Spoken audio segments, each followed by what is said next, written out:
I was 19 when I found out I was bought, not adopted, not rescued, bought, like a product, like a mistake someone didn't want to admit to Dot. It started on a stupid Tuesday. I was home from college for winter break, digging through old boxes in our garage, hoping to find my childhood journal. Something light, something nostalgic. Dot instead, I found a photo that split my life in two. I must have been 3 years old in the picture, wearing a red sweater with a tear on the sleeve, standing in front of a rusty car. Next to me was a woman I'd never seen before. She wasn't my mom. Her face was hard to make out, but her hand gripped mine like we belonged to each other. On the back, scribbled in shaky blue pen, property of R. That night, I brought the photo to dinner. Who is this woman? I asked. My mom went pale. My dad's fork clanged against his plate. For a moment, the only sound in the room was the hum of the fridge. Where did you find that? My mom asked, voice thin. In the garage, I said. Is she my birth mother? My dad stood up so suddenly, his chair tipped.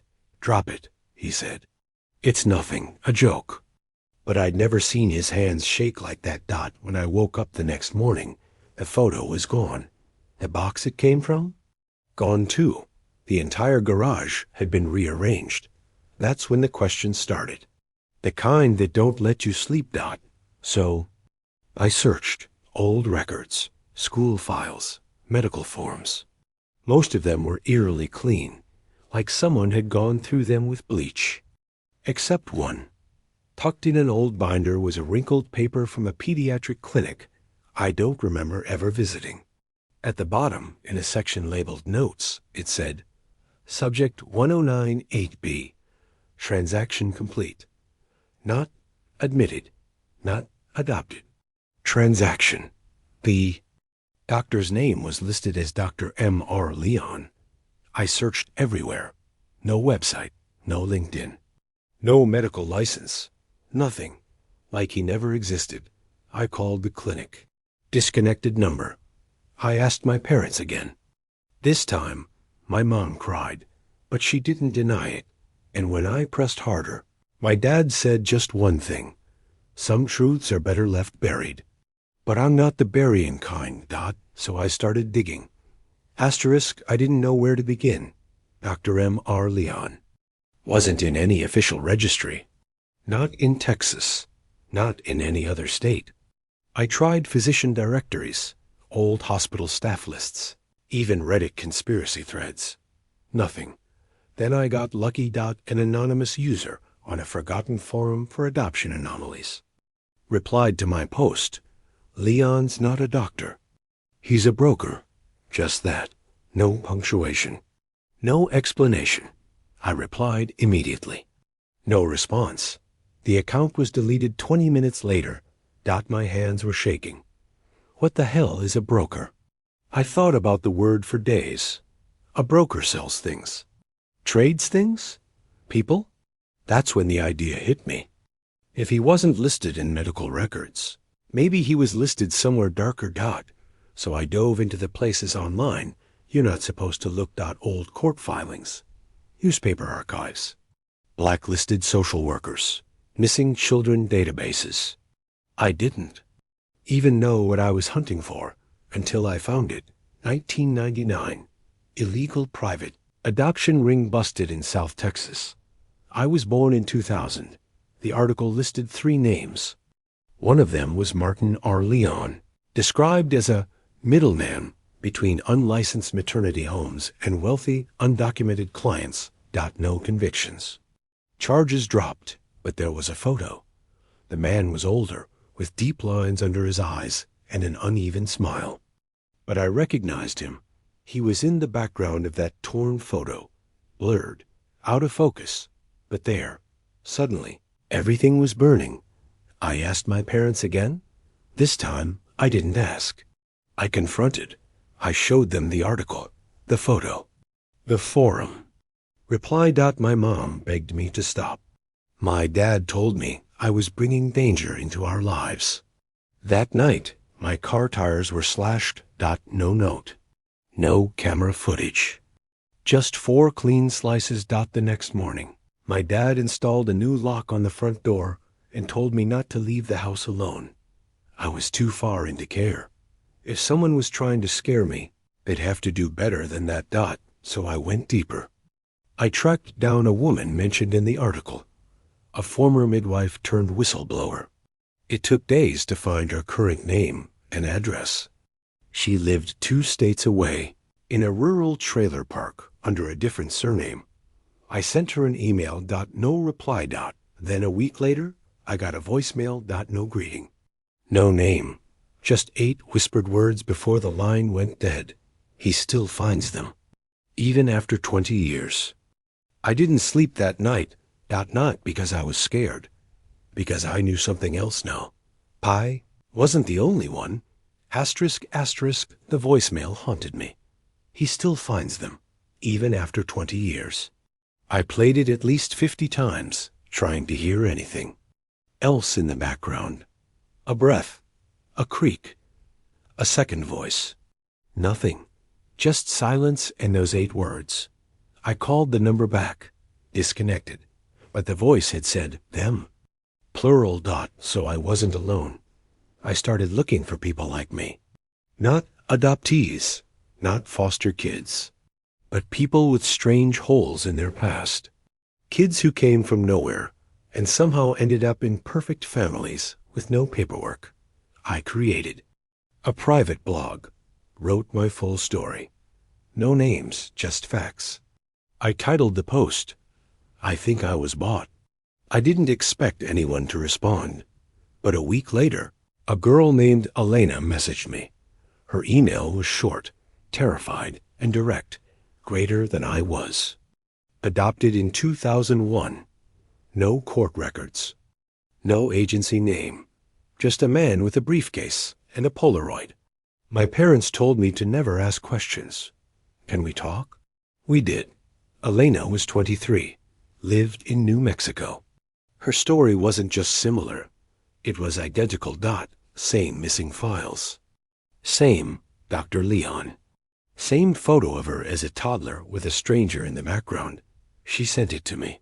The man in the photo was the same one in mine. It wasn't just coincidence. This was a pattern. A pipeline. Over the next month, we found 3 more. 2 boys, 1 girl, different states, different families, same method, same age range. One of them, James, had a birthmark identical to mine behind his left ear. We joked that maybe we were siblings. Then we stopped laughing because none of this was funny anymore.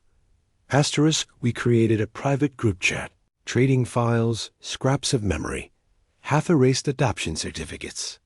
The more we pieced together, the darker it got. Someone was scrubbing records. Intentionally.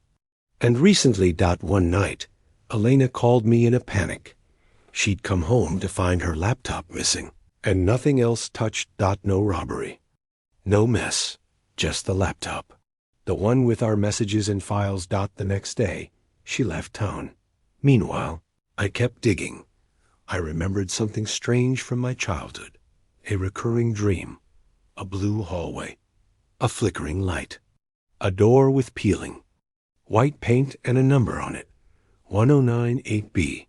It had never made sense before, but now it did. That was my designation. Subject 1098B? I didn't dream it. I remembered it. So I searched archived architectural records, trying to match the layout to anything from that era. Hospitals, clinics, state homes. I found it. A shuttered maternity center just outside Houston. Abandoned since 2002. One of the places mentioned in that article about the illegal adoption ring. It was called Hope Bridge. I stared at the building's blueprint on my screen. It had a hallway marked in blue. A door labeled Room 1098B. That was where I had been kept. And I was going back. Asterisk, asterisk, asterisk, asterisk. I didn't tell anyone I was going. Not Elena. Not my parents. Not even James. I didn't want to drag anyone else into this. And honestly, I didn't trust anyone anymore. Hope Ridge was listed as condemned property on the county's database. The last official record was a permit for demolition, filed in 2003, but the building was still there, forgotten, crumbling on the edge of a dead industrial park. I got there just after sunrise. The parking lot was cracked with weeds. The sign on the front gate was barely readable. Hope Bridge Maternal C&T are underneath. Someone had spray painted a single word: meat. Inside, it smelled like mold, old wires, and silence. My footsteps echoed against bare tile and flaking drywall. I followed the blueprint I had memorized. Left hallway, past what used to be the nurse's station, right at the elevator shaft, now just a black hole swallowing light. And there it was, room 1098B. The door was still there, peeling paint. Metal knob, same number. I hesitated, my hand hovering over the handle. Then I pushed it open. Inside, the room was almost empty. Just a broken crib, collapsed in on itself. A plastic rocking horse, yellowed with age. And on the wall, drawn in faded crayon, I am here. I stared at it, frozen. My ears rang with static. My heart slammed in my chest like it wanted out. Then I saw it. Tucked under the crib was a shoebox. I pulled it out carefully. It was full of Polaroids. Photos of children. Dozens, maybe hundreds. Some crying, some asleep. All tagged with numbers on their clothes: 1098B, 1099A, 1102C. I flipped one over. Transaction date: February 14, 2000. My birthday. Another. Client, RL. Then I heard the noise, not behind me, above, a footstep. Then another, slow, deliberate. Froze heart in my throat. The building was supposed to be empty. I slipped the box into my backpack and crept toward the exit. But when I stepped into the hallway, there was a camera, small, hidden in the corner. The red light was on. Someone had been watching. I ran. Didn't stop until I was in my car with the doors locked and the engine shaking. As I sped away, I checked my phone. One new message. No number. Just 4 words. We see you now. That night, someone rang the doorbell at 2:12 a.m. I didn't go to the door. I watched through the peephole as a black car idled across the street. No plates, tinted windows. It sat there for exactly 10 minutes. Then it drove off. I called Elena the next morning. She didn't answer. I called again. No response. Then I checked the group chat. James had sent a message an hour earlier. I think she's gone. Elena disappeared without a trace, and someone had broken into her apartment. They didn't take her money. They didn't take her laptop.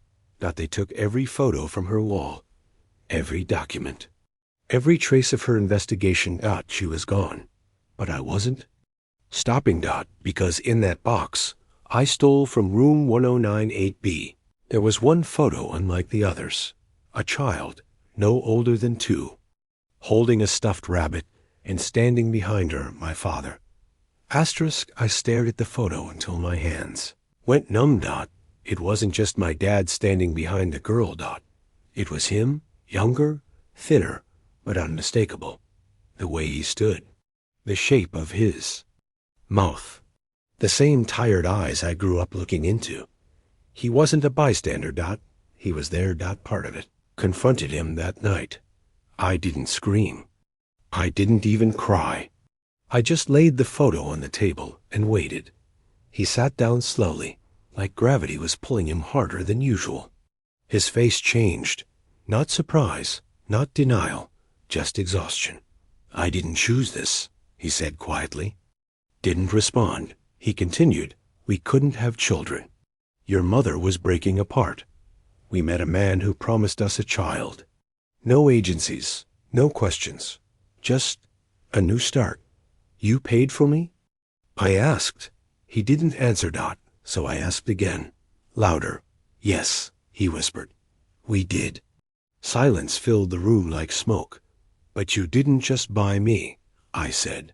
You were there. At the place. Hope Bridge. He looked at the photo, then back at me. I didn't know what it was back then, he said. They told us the kids were abandoned or unwanted. We believed them. We wanted to believe them. But when you found out? Asterisk, he closed his eyes. By then, you were our daughter. What would we even do? Hand you back? Tell you everything? And destroy your life? I stood up. It's already destroyed. He didn't stop me as I walked away. Asterisk, I didn't sleep that night. Not because I was scared, but because I didn't know who I was anymore. I wasn't the girl I thought I was. And maybe I never had been Dot the next day. I sent digital copies of the photos, documents, and everything we'd gathered to every journalist, podcaster, and investigator. I could find Dot. No one responded. A week passed. Then 2.1 reporter finally called. She sounded interested, then never followed up. Dot. The world didn't want this story. Too messy, too strange, too dangerous. But someone had noticed. The black car returned. This time, it parked outside my dorm for 6 hours. No movement. Just presence. Then I started getting emails. All blank. No subject. Just attachments. Photos of me, walking to class, sleeping in the library, sitting at a cafe. They were watching. I called the police, filed reports. Nothing happened. Then James disappeared. His phone went dead. His apartment was cleared. No one could reach him. Now it was just me. The last one left. I stood at the edge of a decision. Burn it all. Or bury it. Go public. Risk everything. And maybe vanish like the rest.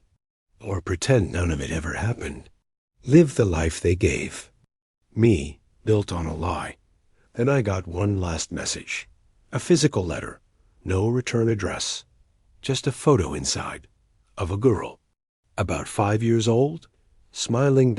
And behind her, the man from the original photo. Dr. Leon.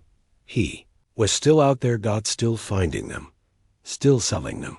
That was all I needed. So here's this story. Read it. Share it. Save it. Even if it gets deleted. Because if I disappear too, you'll know why. I was never lost. I was sold.